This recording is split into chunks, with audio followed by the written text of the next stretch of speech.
யூதா நாடு பாபிலோன் அரசன் நெபுகத்நேசரால் கைப்பற்றப்பட்ட போது தானியேல் இளம் வயதிலேயே பாபிலோனுக்கு அழைத்து செல்லப்பட்டார். தானி 1. அவர் அரச அரண்மனையில் பணியாற்றினாலும் தன் உள்ளத்தை ஆண்டவருக்கே அர்ப்பணித்தவராகியிருந்தார். அரசரின் உணவும் பழக்கங்களும் தன்னை தீட்டுப்படுத்தக்கூடாது என்று உறுதியாக முடிவு செய்தார். ஆண்டவர் அவருக்கு ஞானமும் அறிவும் எல்லா கனவுகளையும் விளக்கும் அருளையும் அளித்தார்.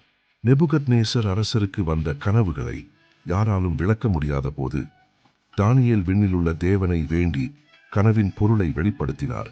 அப்போது அவர் கூறியது, மறைவுகளை வெளிப்படுத்தும் தேவன் விண்ணில் இருக்கிறார் என்பதே. தானி 2.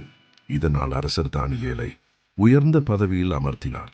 பின்னர் தாரியு அரசன் காலத்தில் தானியேல் எல்லா அதிகாரிகளையும் விட சிறந்து விளங்கினார். இதனால் பொறாமை கொண்டவர்கள் 30 நாட்கள் அரசனைத் தவிர வேறு யாரையும் வேண்டக்கூடாது என்ற கட்டளையை பிறப்பிக்கச் செய்தார்கள். தானி 6. ஆனால் தானியேல் தினமும் போல ஜன்னல்களை திறந்து எருசலேமை நோக்கி ஆண்டவரை வேண்டினார். அதற்காக அவர் சிங்கங்களின் குகையில் போடப்பட்டார். ஆனால் ஆண்டவர் தம் தூதனை அனுப்பி சிங்கங்களின் வாயை அடைத்தார். மறுநாள் காலை தானியேல் பாதிப்பில்லாமல் உயிருடன் இருந்தார். இதைக் கண்டு தாரியு அரசன் கூறினான், தானியேலின் தேவன் உயிருள்ள தேவன், அவர் என்றென்றும் நிலைத்திருப்பவர்.